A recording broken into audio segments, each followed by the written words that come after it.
This whole morning, we're going to talk about how we develop among the children reading with comprehension, following the 14 domains of literacy.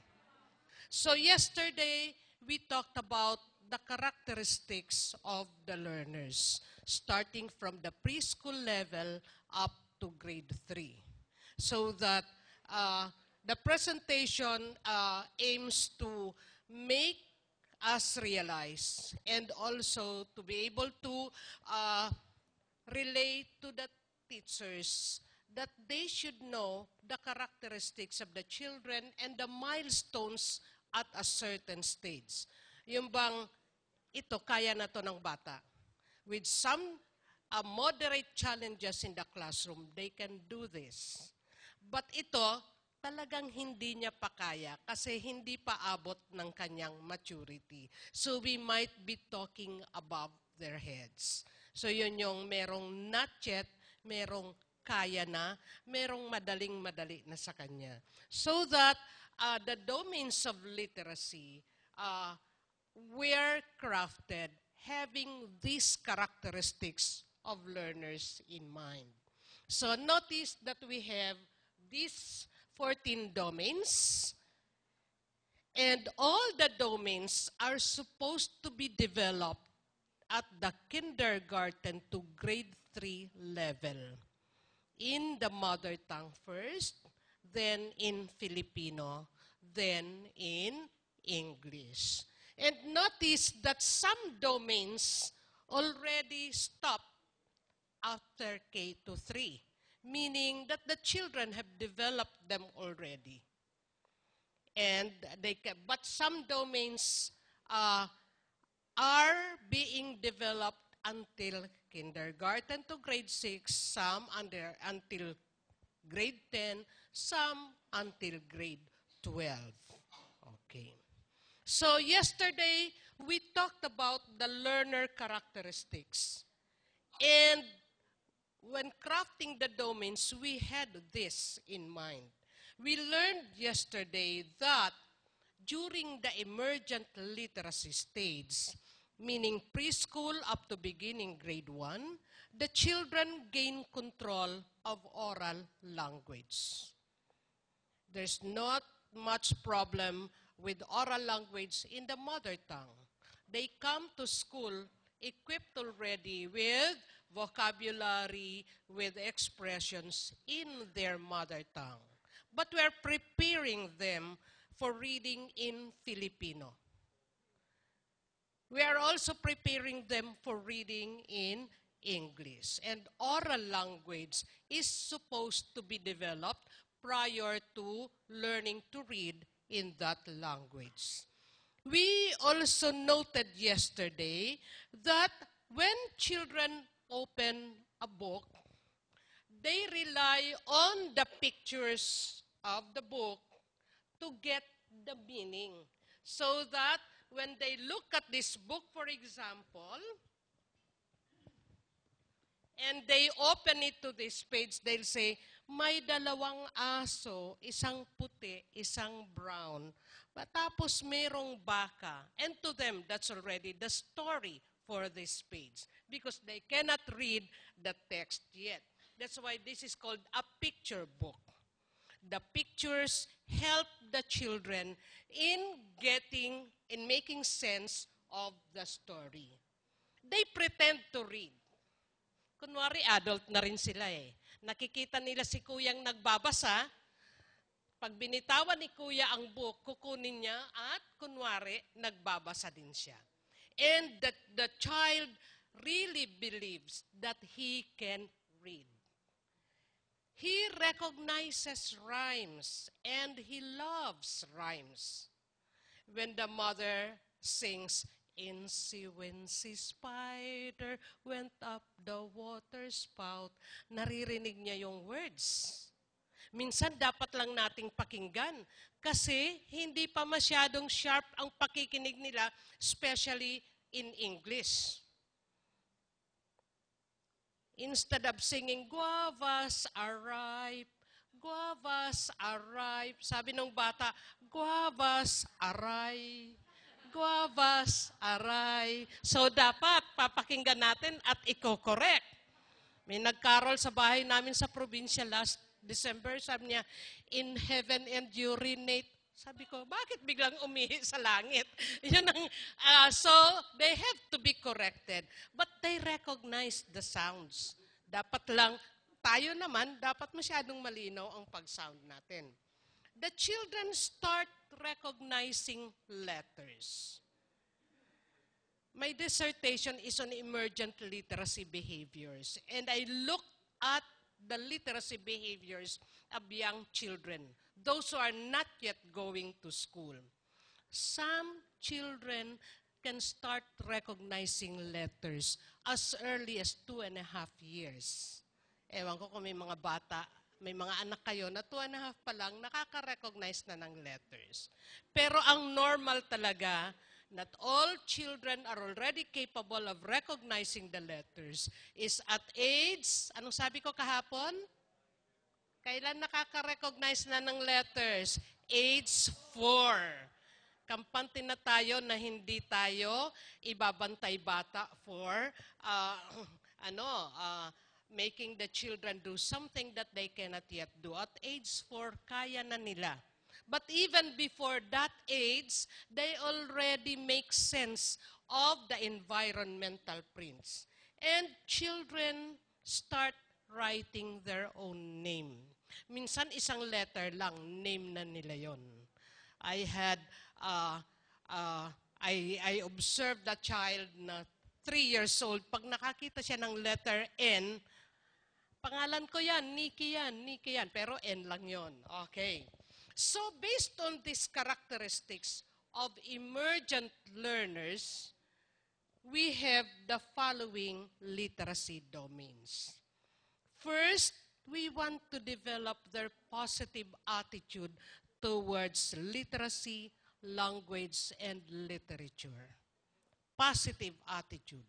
Because we have 2 objectives in reading for the early grades. We want children who can read, and we want children who will read. Nakakabasa at gustong magbasa. So, yun bang batang hindi nakakatulog hanggang hindi binabasahan ng bedtime story? Di ba? Yun yung mga batang they begin to develop their positive attitude towards language, towards literacy, and towards literature.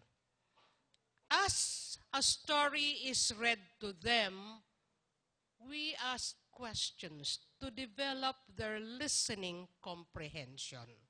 We said that it's not quite correct to develop comprehension when they are just starting to learn to read. Bago pa sila natutong magbasa, dapat napuproseso na nila ang information. They should be able to answer already questions like, sino? Saan nangyari? Kailan? Bakit nangyari yon? Habang nakikinig pa lang ng kwento. We want to develop their oral language. We want to develop their phonological awareness, book and print orientation, alphabet knowledge, at kakabit ng alphabet knowledge is handwriting. So ito yung dapat nadidevelop sa kindergarten. Okay. Kung nakakabasa pa, dagdag na yon. But these are what we call the basic requirements for kindergarten. Attitude towards literacy, language, and literature. Having a sense of being a reader. Developing individual choices of and tastes for texts. To read for various purposes. They read in order to learn, and they read for pleasure. I wonder if the mothers here came across their own children being focused on a particular storybook. Na kahit ulit-ulitin, I usually tell my sisters, Kasi ako lang ang teacher sa family namin. So, kaya hindi na kayo nagkakamali. Basahan lang nyo ng storybook ang anak nyo gabi-gabi. Hindi na kayo magkakamali doon. They come to school, before they come to school, may baon na yung vocabulary. Marunong na yung mag-flip ng pages ng book. Marunong na yung magproseso ng plot. Sabi ng sister, ang dali namang sabihin, 50 times ko na atang kinuwento ang Jack and the Beanstalk. Gabi-gabi, yun pa rin ang gusto niyang kwento. Pag sino-shortcut ko, tinaantok na ko. Sabi, Mama, hindi pa yan. Ibig sabihin, alam na alam niya na ang kwento. Sabi ko, ikwento mo pa rin, pero dagdagan mo ng isa pa. And even in the kindergarten class, in my reading clinic before, every summer, every day the child will say, Teacher, the very hungry caterpillar ngayon. Sabi ko, hindi, may iba na akong kwento. Oo, pero very hungry caterpillar pa rin. Pagdating sa bahay, yun pa rin pala pinapakwento sa nanay niya. Okay, dagdagan ng iba. Pero, ay yung isa kong sister marunong, ang kwento niya, yung mga ants, they are crossing the river. Okay, hintayin natin ha, nagko-cross pa yung ants. The next night, Mommy, another story. Oh, the ants are still crossing. Okay, so, but what we want is for them to develop love for reading. And my brother-in-law said, ang gastos naman ang na-develop mo sa mga anak ko. Palaging nagpapabili ng book na babasahin. Sabi ko, pero hindi ka nagpapatutor because they know. Okay. They develop positive attitude towards language, literacy, and literature by listening to stories read to them by the parents or the teachers. And ideally because minsan wala tayo nito sa public schools, having a print-rich environment. How nice if we have a small reading corner in the classroom and we have storybooks. Sa UPIS, wala din kaming maraming libro, but we ask the parents to lend. So every month, may parents na nagle-lend ng storybook na nakalagay sa aming reading corner. It pays, the benefits are big. If the children browse books, if the children try to make sense of the picture book that they are flipping. So, if only the teachers will have a storybook and every morning we'll ask the children to sit down and he or she opens a storybook. For the children, it's a very relaxing moment. But notice that as they listen to a story, ang dami-dami nilang napupulot. Okay. During story reading, look what the children are thinking. I wish I can read that book. I want to read that story. So, nagbabasa pa lang teacher, sana nakakabasa na ako. And we're already developing that positive attitude towards reading. Look how relaxing it is. Parang sabi ng pamangkin ko, sabi mo, Mama, mahirap sa kinder. Hindi naman nauupo lang kami at nakikinig sa kwento. So, hindi nga mahirap sa kinder. As opposed to, I entered a class where at the start of class, the teacher would say, copy what I wrote on the two blackboards. Yung isang blackboard, lahat ng capital B. Yung isa, lahat small b. Sabi ko, kung ako ang kindergarten child, hindi na ako papasok bukas. Diba? Hindi mo lang pinakanta, hindi mo lang pinatula, pinakopya ng big letter B and small letter B. Dalawang blackboards. Kaya ang bata, tingnan mo ang mga kamay. Nasaan ang teacher? Nakikipagkwentuhan doon sa corridors. Babantay bata ko yung teacher na yon. Okay. The ability to read is a big predictor of success in school. They don't listen or they don't meet those difficult words individually, but they meet it during story reading. And as a grade 1 teacher, I can say for sure, who among the children are read to at home? because they come to school equipped with good vocabulary. One grade 1 pupil, I was trying to tone down some words and I said, you know, in some countries, it gets so cold during several months of the year. And the child said, I know because there's winter there. And I said, during those cold months, some animals sleep for a long time. I know, they hibernate. Grade 1 ba to? He is read to at home. Then, as we read a story to them, we develop their listening comprehension. Listening comprehension is a complex and active process in which vocabulary knowledge is crucial. That's why we unlock difficult words prior to reading a story to them. Vocabulary knowledge is a crucial component and which requires an intentional and thoughtful interaction between the listener and the text. As we read a story to the children, they are interacting with the text. Ay, parang yung aso namin yan. Ay, nag-aaway din pala ang mga aso. Parang kami ng kapatid ko. So as you read to them, they interact with the text. So we share a story. Shared reading, where the text is very predictable. The text is very rhythmic. And the text is very repetitive. So that before you know it, the children are reciting some lines with you. We also do story reading, or what we call a read aloud. We do guided reading. And I would say, we do storytelling. Kung walang libro, you do storytelling. And my professor corrected me.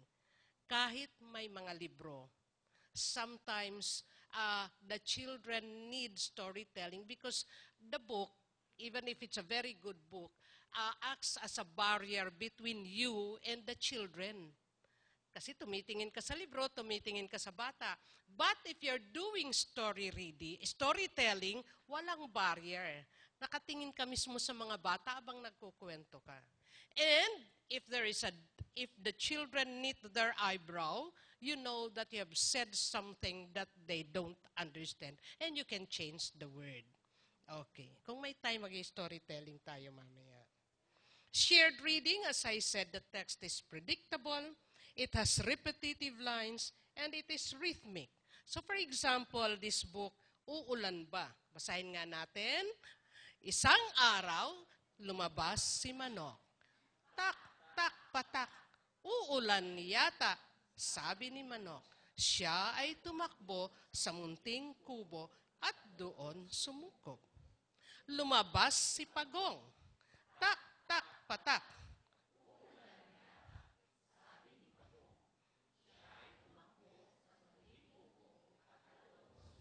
Lumabas si pusa. Sige, sabihin nga natin. Sabi ni pusa, siya ay tumakbo sa munting. Lumabas si aso.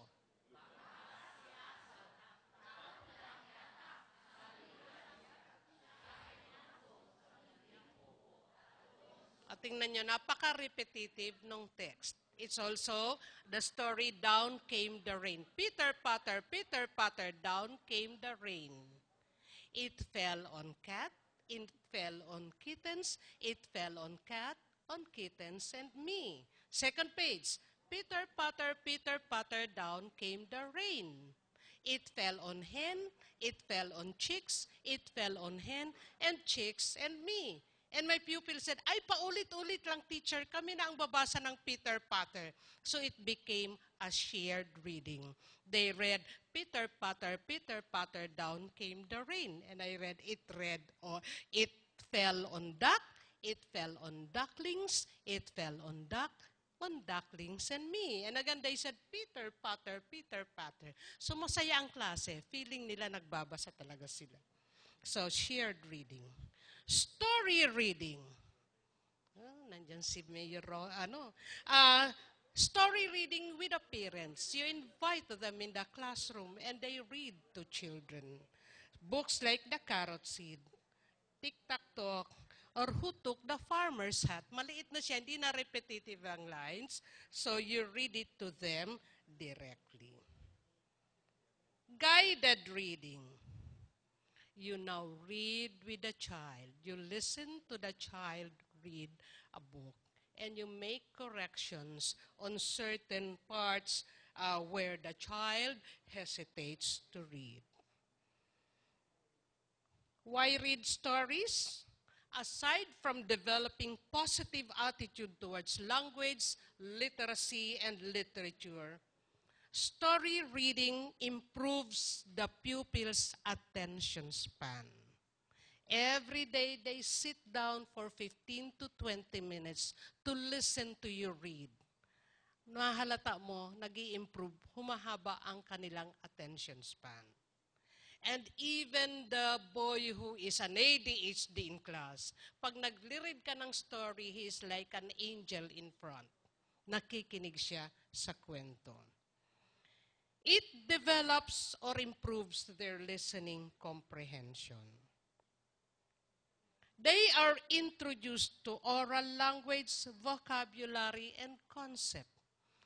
As the teacher reads the story, The Carrot Seed, and reads, every day the little boy pulled up the weeds around the seed and sprinkled the ground with water. Nakikita nila, ay may sprinkler, ay may weeds. They are exposed to book handling behaviors. And after listening to a story, they can draw something about the story.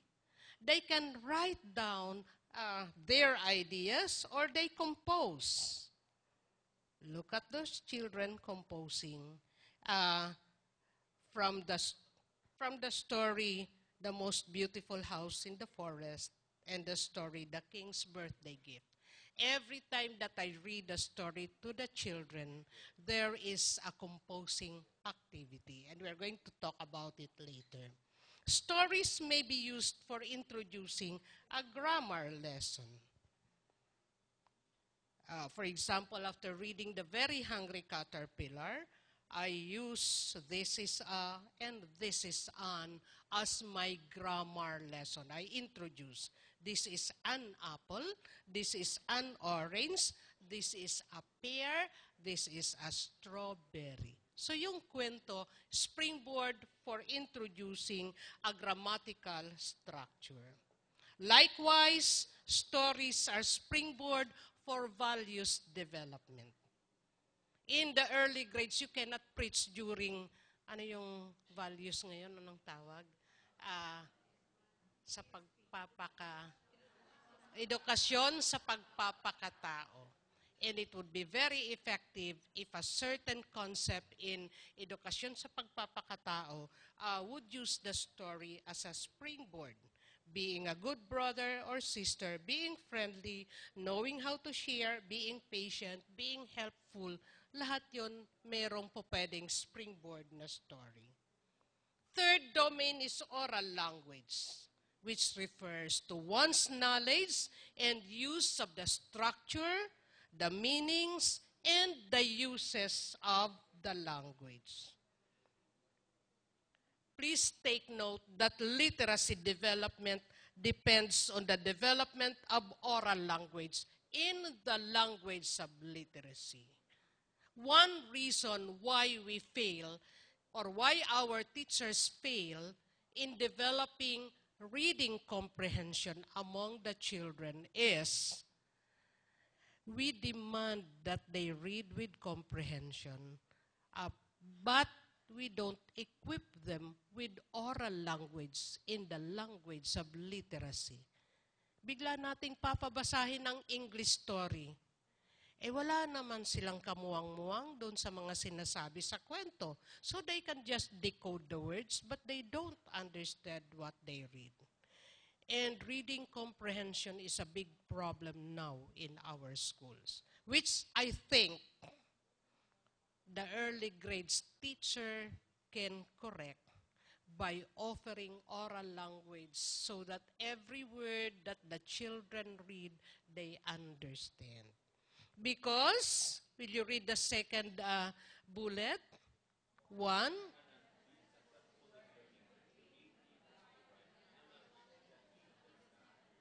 Kapag hindi niya naiintindihan, he can just decode the words without understanding them. And notice the tall order for our children. They should be literate in L1. Later, they should be literate in L2. And then they should be literate in L3. A tall order for the children. By grade 3, they should be reading with understanding in their mother tongue, in Filipino, and in English. And oral language development is a big factor towards the development of these 3 literacies. How do we develop oral language? Teachers would ask me, Ma'am, nasa program po oral language lang sa Filipino. Oral language lang daw po sa English. Paano po ituturo ang oral language? Story reading activities would be one big factor. They listen to the words in the story. Poems, rhymes, jingles, finger plays. And my dear administrators, please see to it that your teachers have a collection of poems, jingles, finger plays, songs for the early graders. Noon may collection tayo niyan, di ba? Ano yun? Requirement sa isang course. A collection of all of these. And see to it that the teacher asks them to recite poems. Nung nasa laboratory school ako, the supervisor said, Feli, every day, isang row ng bata, gagawin mong leader para magpa-recite ng poem. So, kung 7 yung nasa row yan, 7 bata ang magsasabing, classmates, please stand. Let's recite. I have something in my pocket. And the next na naman, classmates, please stand. Let's recite. Pampadulas yan ng dila ng mga bata. When they recite and recite, they become more capable of reciting or speaking in a particular language. Dramatization. Yesterday we said that children at age 5 would love to dramatize. They dramatize songs. They dramatize the poems that are taught to them. Kaya nga may action song. Let them do it. Lots of talking activities in the classroom. Show and tell. I have something to show. It is red. It is round. It can bounce. O may 3 na sa show and tell. Or I spy. News sharing. Ang news naman nila yung good morning classmates. I have some news to share. We have a new kitten. Minsan teacher, anong English nang nanganak ang pusa namin? Yun. News na yun. Or my baby brother is sick. News yun sa kanila. At least nakapunta sa unahan at nakasabi ng isang sentence. Play activities. Okay, so when you supervise the teachers in the early grades, you'll try to look for these things. During your sharing period, nagpakanta ka ba? During the sharing period, nagpa-recite ba ng poems? Let me see your compilation of copies of poems and songs. Ngayon, marami ng tape, may nada-download na sa YouTube. So, it's not anymore as difficult as during the days of our teachers.